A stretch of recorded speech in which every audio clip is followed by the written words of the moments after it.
Truth be told, if you do not have this demeanor, this attitude that Marquette is describing, you are ultimately losing with women. Just let go, let loose, stop worrying about everything. You're trying to be too perfect. Got some super chats here, guys. What up? All right, we got Mantis. Thoughts on approaching a fine girl in a group? I'm presuming he means like as an individual. I would just say pull up. Best thing you can do is I like to observe who's the weakest in the group, befriend that person, and then because you can kind of see who's the more like sociable one in the group, right? And if you can get them, you can get the rest, right? So really impressing that one. If you're not spinning game, just keep it casual. The rest will then end up falling in line because they'll be curious about who you are. It happens all the time, especially like when I'm like doing like magic or something like that. Like if I see a group of girls, magic is like the perfect icebreaker because then it opens up all of them. And then here's the crazy thing. A fine girl in a group, hopefully she's with a fine group of girls. Hopefully, yeah. Because at least one of them will give you some play. They'll send the choosing signals who the person is. And even if you don't know, the girl who's the most sociable one should be able to tell you if you ask her. And let me actually point out some game that I see Jabrizi enacting all the time. And sometimes when you spit so much game, it just flow through you. And I know you guys hear Jabrizi over here like, just pull up. And you're thinking like, yeah, bro, like, well, that's the problem is pulling up. But that's exactly what he does. He will just walk up on him and just get after it. You dig? Same thing with Mark. He'll just walk up on him and get after it. And when the three of us go out, admittedly, I'd say you guys probably shoot more shots than I shoot. I feel like I shoot a lot of shots, but I think you guys on average shoot more shots. I tend to look at myself as a happy sniper. Like you guys are machine gunning them. Yeah. I'm a sniper, and snipers usually don't shoot that much, but I'm a happy sniper. I shoot a lot, and I also feel like I'm precise. Yeah. That being said, I'm just giving some commentary, some side notes, but that being said, I see you just pull straight up on the group. And one thing I can say that I've seen you work with successfully and me work with successfully, and this was something we did at the conference, is we had this challenge, right? Which is who could get the highest number of females to say peace to the saints on their Instagram story, right? So we're all going up to girls trying to get them to say peace to the saints. But one thing we realized early is if you get one girl to say peace to the saints and Jabrizi got 8 girls to do it at once and Marquette got 8 girls to do it at once, you're going to lose. So we start going for the groups, right? So we going for the groups. And the number one thing is when you're an individual man or you're with one other guy and you walk up on a group of 5 chicks or 6 chicks and you address the group, you address the collective, like you a big boss, they immediately respect you as such. Because the moment that you do that, you establish a dynamic of, hey, I'm here. I'm not scared. I probably do this all the time. And they're like, well, who is this guy? Is this guy a politician? Is he a performer? Why is he so comfortable talking to all of us with no fear? And a part of that comes from how you see yourself. Because inside of my mind, when I say I'm the idol of James Bond, I really mean that. Because I don't know anybody that travel like I travel. And when I say I'm the flyest out here, you ever seen that movie Casino? You ever seen that movie Casino? I've never seen Casino. You gotta check that out, bro. Now I'm behind on movies. You gotta check. Yeah, that I need out. a list. We might have to do a viewing. You know, I'm gonna host one at the spot. We're gonna do a viewing of that movie. It's so player. Okay. But Robert De Niro's character in that movie, if you ever want to get your suit game together, watch me or watch him.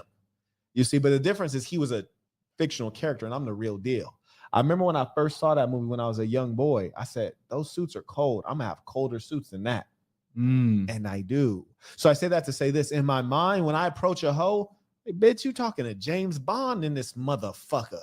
You know what I'm saying? Like, I'm looking at the bitch like, you pretty, but I'm pretty. Like, you know what I'm saying? Like, that's how I'm looking at the situation. What's crazy is, in all reality, like, truth be told, if you do not have this demeanor, this attitude that Marquette is describing, you are ultimately losing with women. And I'm just like, they don't even think like they really are bad bitches. Like they don't think that. Like realistically, they don't think. They have to be told that by another woman to believe it. They have to call each other that. It's like they have to look in the mirror. I'm a bad bitch. I'm a bad bitch.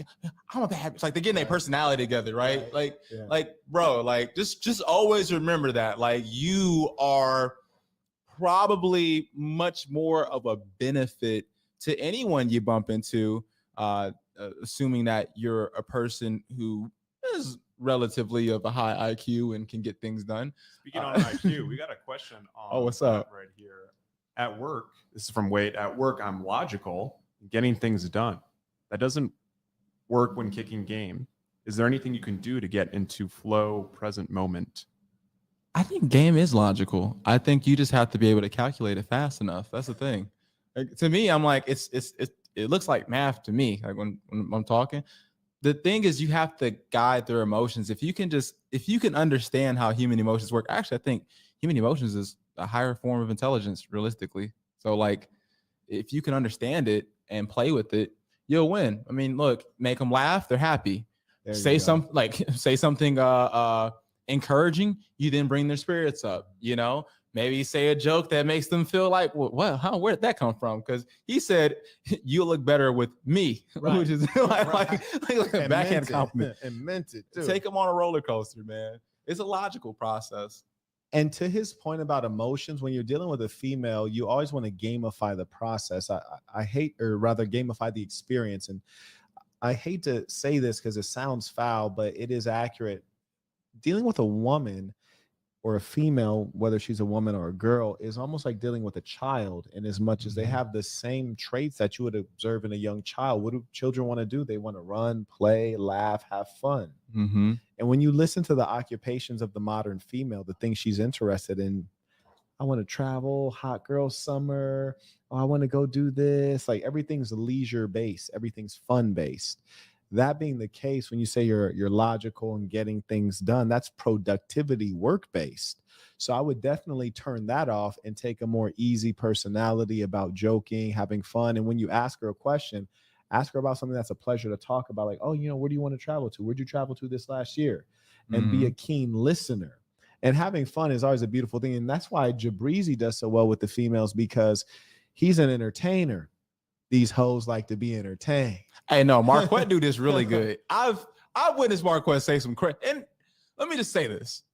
Look, you might just be holding back on what you're thinking in your head, but I promise to God, I've watched Marquette say exactly what was on his mind all day. And it just works, because it may sound crazy. I think the last girl I told, like, we're still questioning, was that a woman? But nonetheless, she said, oh, you just gonna cut me in line? I said, no, I'm trying to cut them titties. So we got that on tape for the sake for the members. We're gonna share that footage. Hey, look, it does not matter. Just let go, let loose, stop worrying about everything. You're trying to be too perfect. Rockstar Tony, he says, one thing I've learned from experience is sliding on the prettiest girl in the club is way easier than most think, because most guys are too scared. That's facts. Bruh, I got shut down by the most busted female on was that Saturday night? Yes, it was. And I'm mad because he knows you weren't even talking to her. You was not even talking to her. You weren't even, bro.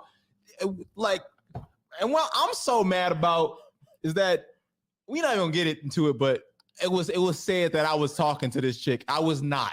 I was being fake nice. Then Marquette didn't know I already spoke to this woman. She did him so dirty. I just watched it as a third person. Yes. Marquette's being casual and nice, really trying to get another girl.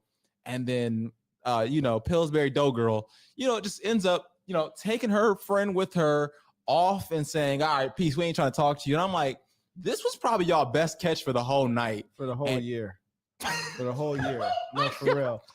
Bro, it was like 3:30 a.m. Like everything was done. It's like you just picking up scraps. You heard me? We had our videographer with us all night.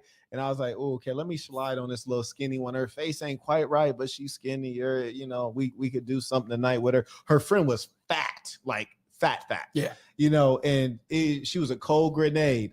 And as Jabri said, I'm trying to holler at the skinny one who just, during like normal business hours, I wouldn't even exchange a sentence with her, but I was like, it's 3:30 a.m. See what we can do.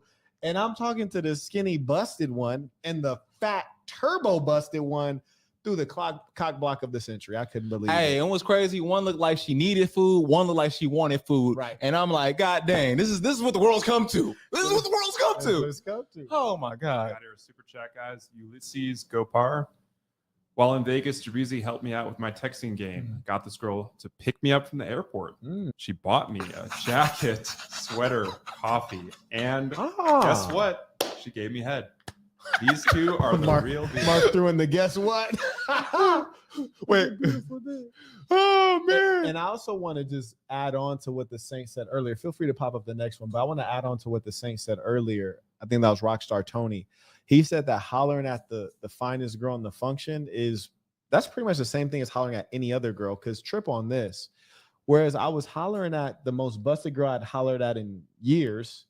The most busted girl I hollered at in years. Because I'm not usually out at 3:30 a.m. You feel me? I'm usually like at home by then. That was disrespectful. What she did to you. It's disrespectful.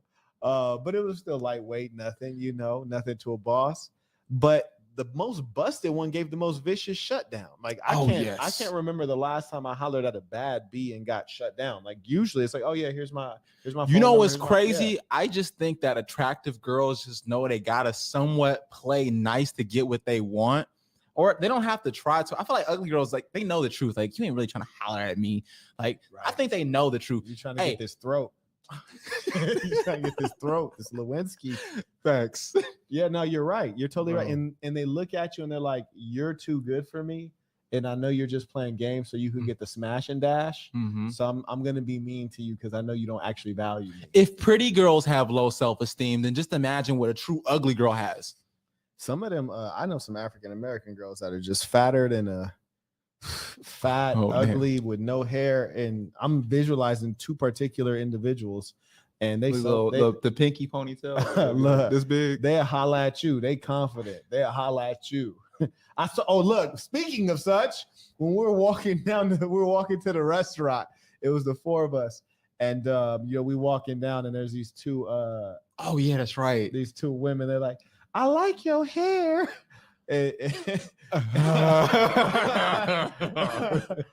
Oh man, they was nice. I ain't gonna drag them through the dirt, but they were very nice. They were very nice. Shout out to Mr. Maury Rice. Peace to the Saints, all the way from Atlanta. Keep up the great work. Appreciate it. Peace to the Saints in Atlanta.